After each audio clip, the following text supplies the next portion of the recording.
So let's continue this epic saga of love. So what happens this week? Absolutely nothing. Yep, nothing. I will say this, if you want to know what a woman's going through when she's hiding something, this is the episode to see. I haven't seen so much backpedaling since I rewound my Tour de France tapes. Nobody uses tapes anymore, I just couldn't think of a backpedaling joke. So we start off with Kaitlyn finally realizing that Sean has no idea what's going on between her and Nick. And for fun, she leaves him completely confused. Then we see Nick and Tanner. Tanner's talking smack about Sean. Does he want to be Nick's friend or something? I don't get that. Tanner for some reason reminds me of the Weasley guy that always gets it at the end. Cue the 2-on-1 date. This should have happened in the last episode, but we finally get there. So what happens between Joe, JJ, and Kaitlyn? Nothing! Yep, nothing. Seriously, they go on a boat to an island and have a picnic. A picnic? Yeah, you couldn't do that in the US. So JJ raises a glass for a toast, and he begins to toast himself falling in love with Kaitlyn. You don't toast yourself, you schmuck. So Joe takes Kaitlyn away for some alone time. They make out. And really, who wouldn't want to? Look at that guy. I mean, look at he's gorgeous. He's like Johnny Knoxville with Jersey Shore hair and a southern drawl. So they get back to JJ. JJ takes Kaitlyn for some alone time. During this time, JJ alludes to the fact that he had cheated on his wife 3 years ago. This cost him half of everything. Side note, now if this happened 3 years ago, and his child is 3 years old, that either means that he cheated on his wife, or the person that he cheated with got pregnant. What a charmer. So they go back and they meet Joe. Kaitlyn takes the rose, holds it up to her chest, and then says she really doesn't know either guy that well, but she does feel that JJ is away from his child during the show. And that's just not fair. To JJ or the kid. So she feels that JJ should go back to the kid. He just told her he only had half custody. So instead of giving Joe a rose, she said that she'd like to go and spend some more time to talk with him. Talk with him! Apparently kissing like Frankenstein is not a turn-on. Kaitlyn and Joe leave on a boat, leaving JJ on the island looking for a ball named Wilson. Joe returns to the hotel suite with a rose on his jacket. Apparently something happened. We'll never know because it wasn't filmed. Joe sits down with the bunch and says that he's falling in love with Kaitlyn. This makes Sean leave the room, apparently to remove the panties that are in a bunch.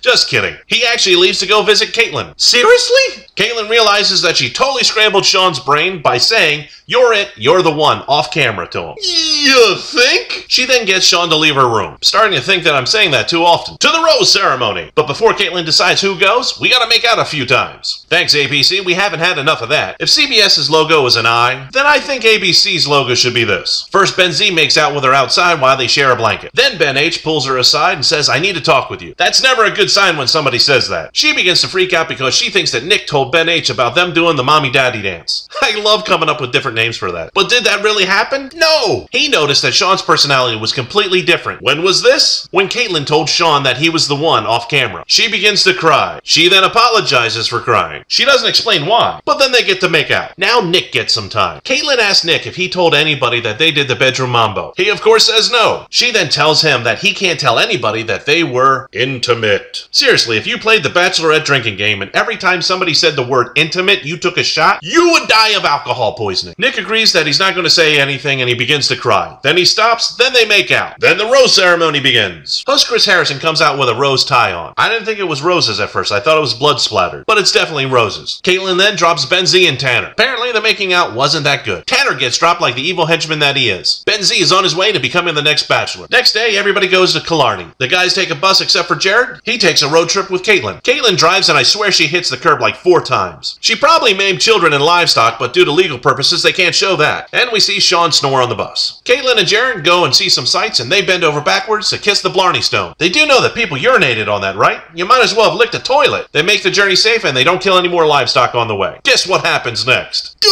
they make out again?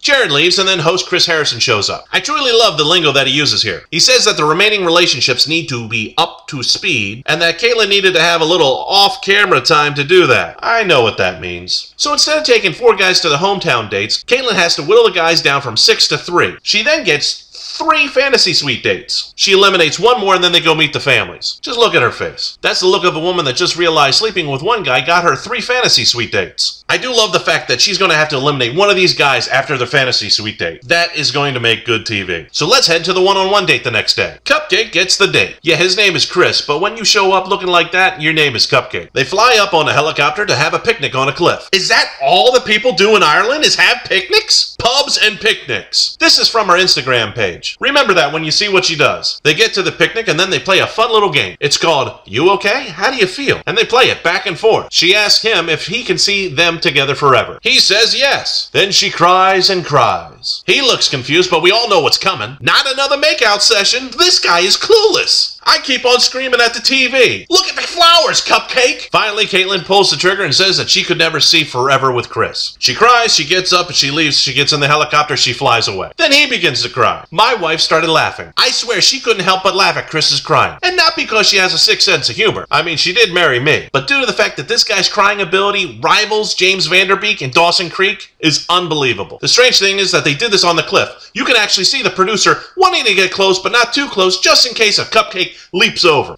I mean, hey, it would make good TV. Sorry, Cupcake, at least you got Broadway. Well, on the next episode, 3 men get fantasy suite dates. I hope Sean's up for it. Haha, you see what I did there? So which bachelor is going to be the bachelor for next season? Write below and let me know. And I will see you all in the next video.